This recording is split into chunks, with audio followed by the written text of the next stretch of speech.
I did the first interview of this campaign on the first day Trump You towered. did. We did. That's We're right. here in a Trump hotel today. Right.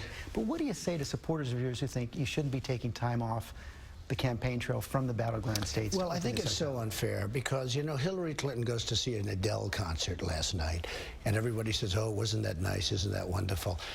I have stopped. I did 8 stops yesterday. I built one of the great hotels of the world. What am I supposed to do, not show up? I'm taking 1 hour off. I built this hotel under budget and ahead of schedule. Now, that's why I'm doing this. You've talked a lot about the fact that you think this election could be rigged. I want to go back to 2012. You sent out a tweet. I think the system is rigged. Election night 2012. This election is a total sham and a travesty. We are not a democracy. How was the 2012 election Because rigged? I look at the way the media treats the Republicans and conservatives, and I see the way it's so skewed. But you called the whole election a sham and a travesty. Oh, well, I think it was horrible the way they were treated in the media. The only thing worse is the way I'm being treated. Look, I'm being treated. Hey, it's record-setting bad treatment what I'm getting. It's the greatest pile-on in American history. I go to these rallies and they're starting to hate the media because they see it's all a big lie. And not all, but a lot of it's a big lie. Now, at the same time, you have some wonderful... like $1 billion in free media during the primaries. Well, I don't know if you call it $1 billion in free when it's bad. What should really be, they should be talking about WikiLeaks and the horrible things that have come out about Hillary Clinton, the horrible things. Let's stick on this election idea. And George, she's so guilty. She deleted 33,000 emails. They're missing boxes of emails. She's so guilty. How can she even run? But there's such anger in this country over what she got away with. The FBI director, appointed by Republicans, said no reasonable prosecutor would bring such a case. He made a mistake, okay, or whatever. I don't even call it a mistake. I think something happened. Look, something happened. You go into the well, I think somebody talked to him. I think, hey, look, how can President Clinton, when the Attorney General says something going on, George, she's so guilty. Congress sends a subpoena. She deletes all of her emails, okay? She deletes them. If she wins, I know you think you're going to win, but if she wins, if she gets the kind of win that President Obama got, more than 300 electoral votes, several million in the popular vote, will you accept that as a clear result? I'll make that decision at the right time. I mean, don't worry about it. I'll make the decision at the right time. But we have a rigged system. Look at what's coming out with WikiLeaks. Look at what they're saying, where Podesta says that Hillary Clinton, running for president, has bad instincts. Bernie Sanders says she's got bad judgment.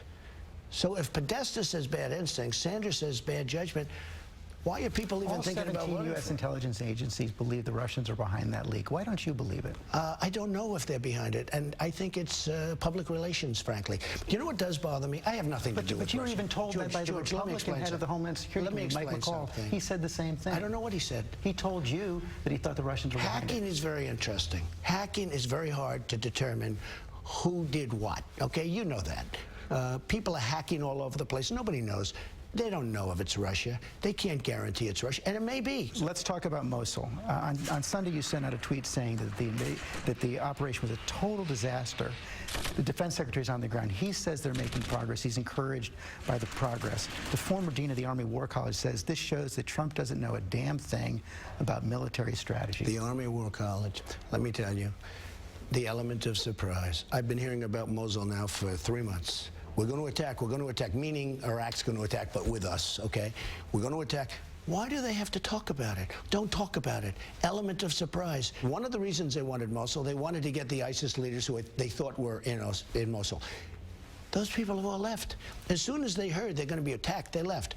The resistance says 35 of them have been taken out. Excuse me. The resistance is much greater now because they knew about the attack. Why can't they win first and talk later? Why do they have to say 3 months before the attack, we're going in? So you can tell your military expert that I'll sit down and I'll teach him a couple of things. On Saturday, you said that you would threaten to sue the 11 women who've accused you of sexual assault. You know, I hate that you waste time when we're talking about ISIS and we're talking about jobs and you're still bringing that up. Everybody wants to bring it up. Look, that was just Saturday. These were false attacks. These things never happened. These people, I don't know these people. These things never, ever happened. This was out of the blue. It was made up, probably by the Clinton campaign. Do you have any evidence of that? Well, many of the stories have already been debunked. Many of the stories have already been debunked.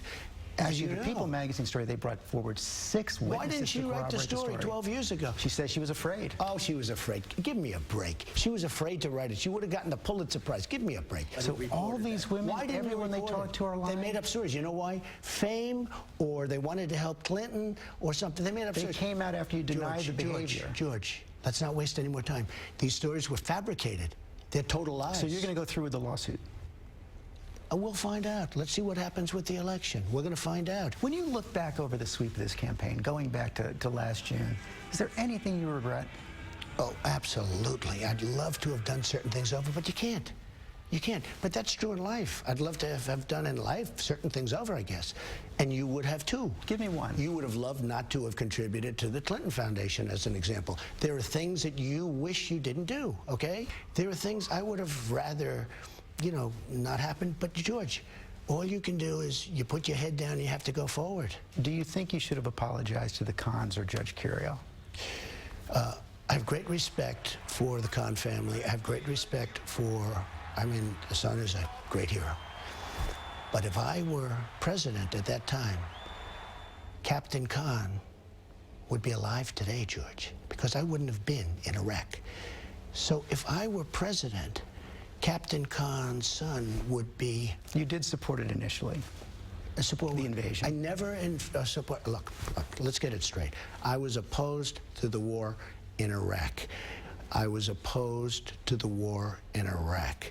And for the most part, the honest people agree with it. But right from the beginning, the Howard Stern statement is pretty clear. Are you for invading Iraq? Yeah, I guess so. You know, I wish it was.